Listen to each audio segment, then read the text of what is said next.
నాగార్జున ఇంకా నాగచైతన్యతో multi starrer తీయబోతున్నట్లు మీడియాకి Dil Raju news leak చేశాడు. అయితే సాధారణంగా అంత పెద్ద నిర్మాత ఈ తరహా ఇన్ఫర్మేషన్ పాస్ చేస్తే ఏ హీరో అయినా క్యూరియాసిటీ కొద్దీ కథేంటో తెలుసుకోవాలని అనుకుంటాడు.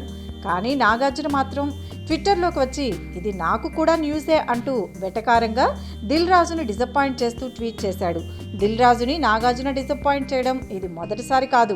ఇంతకుముందు రవితేజతో చేద్దామనుకున్న చిత్రకథ నాగార్జునకు సూట్ అవుతుందని దిల్ రాజు ఆయన వెంట తిరిగాడు. అయితే ఆ సినిమా చేయడం మాట అటుంచి కథ వినడానికి కూడా దిల్ రాజుకు టైం ఇవ్వలేదు నాగ్. ఇక సోగ్గాడే చిన్ని నాయన దగ్గర నుంచి నాగ్తో సినిమా తీయాలని దిల్ రాజు ప్రయత్నిస్తూనే ఉన్నాడు. కానీ నాగ్ మాత్రం అతడిని ఎంటర్టైన్ చేయడం లేదు. తాజాగా ఈ మల్టీస్టారర్ కథ వినే ఆసక్తి కూడా చూపించకుండా పబ్లిక్గానే దిల్ రాజుని నాగ్ ఇన్సల్ట్ చేశాడు. ఇంతకీ దిల్ రాజు విషయంలో నాగ్ అంత కఠినంగా వ్యవహరించడానికి కారణమేంటి?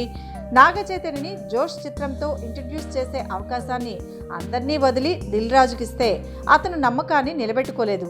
ఆ చిత్రం మిస్ఫైర్ అవడంతో ఆరంభమే ట్రాక్ తప్పి చైతన్య ఇంతవరకు స్టార్గా ఎదగలేదు. అదే కారణం మీద దిల్ రాజు అంటే నాగ్ ఇంకా గుర్రుగానే ఉన్నాడని, అందుకే ఇలా చేస్తున్నాడని గుసగుసలాడుకుంటున్నారు. అయితే ఫిల్మ్ ఇండస్ట్రీలో శాశ్వత శత్రువులు ఉండరు కాబట్టి త్వరలోనే ఈ కాంబినేషన్లో సినిమా వచ్చినా ఆశ్చర్యం లేదు.